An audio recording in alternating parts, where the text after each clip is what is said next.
struck me thus far. Politics and scandal and crime, the mixture as before. Crime. Now there's a subject that ought to pique your interest. For Alan, before he retired, was a policeman, and an exalted one, chief constable for the county of Belshire in southeast England. The story of how I, Dorothy Martin, an American widow, came to live in Sheerbury, Belshire's principal town, and meet and marry the widowed Alan Nesbitt, is a long and absorbing one, at least to me. But since Alan and I both knew it, it wasn't good conversational material. Crime was much more promising.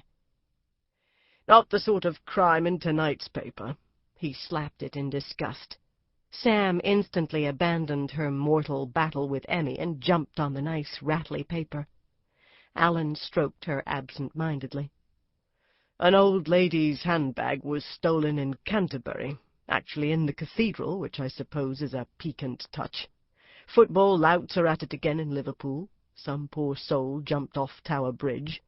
They think he'll survive, by the way, if he doesn't die from the germs he swallowed along with several pints of the Thames. No juicy murders?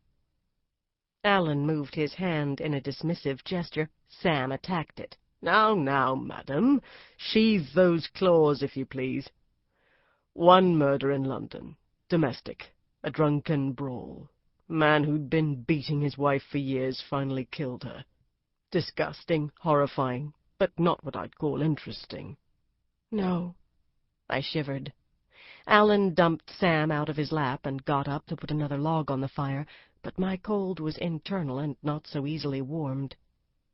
What a lot of pain there is in the world, Alan. Pain and evil. It isn't fashionable these days to talk of evil as a noun, an entity, but it exists. Lord knows I've seen enough of it in my time. He poked the fire expertly and then came to sit by me, draping one long arm across my shoulders. We're very lucky, my dear. I snuggled nearer to his comforting bulk. We are indeed. I can't even begin to imagine what you must have had to deal with in your career. We've never talked about it much. Most of it doesn't make good listening.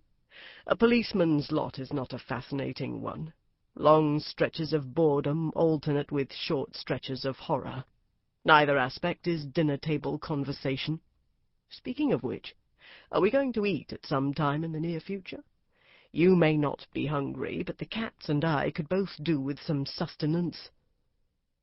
I heated up some stew while Alan fed our two little tyrants, and we settled down to a homely but satisfying meal in our warm, cozy kitchen.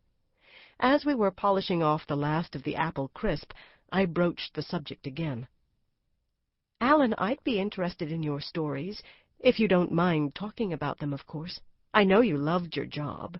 There must have been at least a few interesting cases in, 40 years? About that. He stirred his coffee, staring at the aga. I knew he was seeing not a stove, but a life. I joined the force in the late 50s. He sat back and tented his hands, fingertips pressing to fingertips. It was his narrative pose. I sipped my coffee and prepared to listen.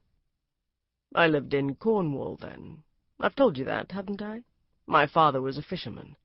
I was brought up in Newlyn, where fish and crabs are the main source of income, and I suppose the smell of fish is one of my earliest memories. My mother couldn't get it out of Dad's clothes, no matter how hard she tried. And she did try.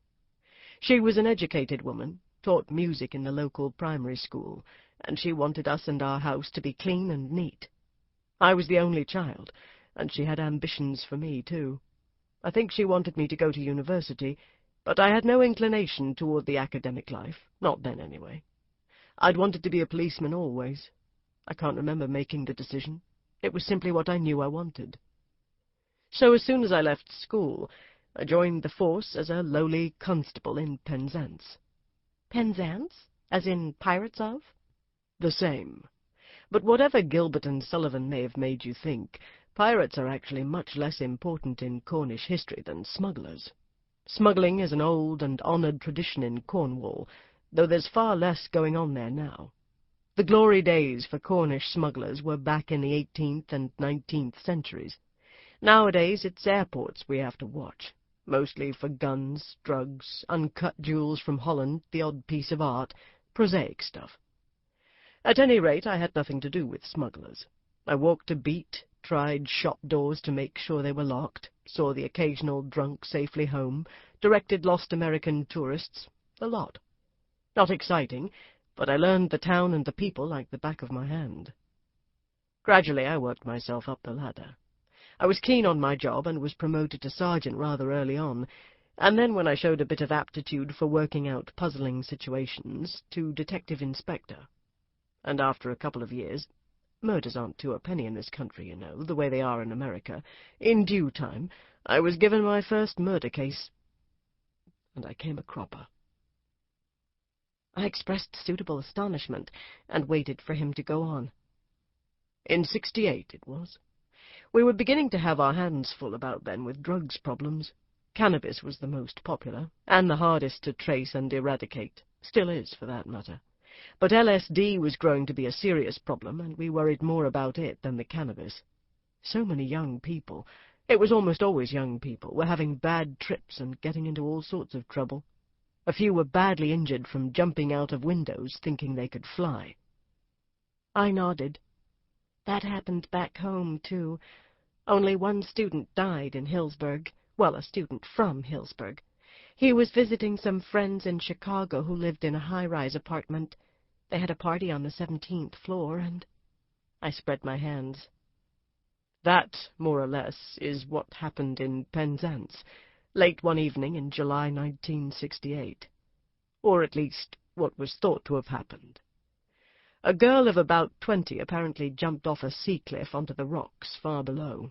No one saw her jump, and her body wasn't found until several days later, but from the nature of the injuries it was easy enough to deduce what had happened.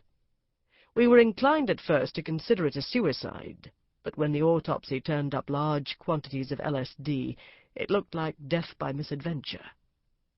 Alan got up and made more coffee. Wait, I thought you said it was a murder.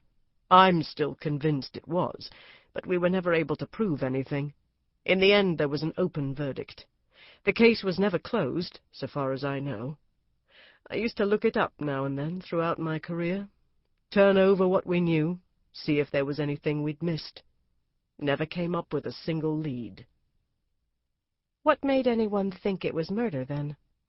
There were anomalies. For one thing, we never identified the girl. She wasn't local, that was certain. We circulated her description, of course, but we couldn't circulate a meaningful photograph. I made a face. Fish, I suppose, if the tides had gotten at the body. Fish and crabs and simply the abrasive action of water and rock. All in all, there wasn't much left of her face. We tried to match her up with all the missing person reports, but nothing came of it. When we learned about the LSD, of course, the investigation slowed down. Yes, it would. I thought for a moment. Why the delay in finding her body? I'd have thought she'd have been found right away. Isn't Penzance something of a seaside resort with people all over the place? Very much so, but she didn't go over actually in Penzance. I've misled you. The Penzance police dealt with the case because we were the nearest town of any size. She jumped, or fell, or was pushed at a place called Prussia Cove, about 5 or 6 miles east of Penzance. Fetched up in a smuggler's cave, rather a famous one, used by a gang of brothers in the 19th century. Oh, so there must be a village or something there. At the top of the cliffs, I mean. A place where the smugglers could take their booty. Actually, no. A few farmhouses, widely scattered, and an abandoned hut. That's all. In fact, that's the main reason I was never satisfied about the case. He sat down, poured out fresh coffee, and tented his fingers again. The weather had been wet for a solid week when she was found. Everyone was upset about it. Bad for the tourist trade. Anyway, the pathologist said she'd died probably 4 to 5 days earlier. Now why, I said to myself and anyone else who'd listen, why would a girl dressed for a party go clambering about on cliffs miles from anywhere on a wet night? Oh, she was in party clothes? You didn't tell me that. Well, they hardly looked festive when she was found, but one of her boots was still more or less intact.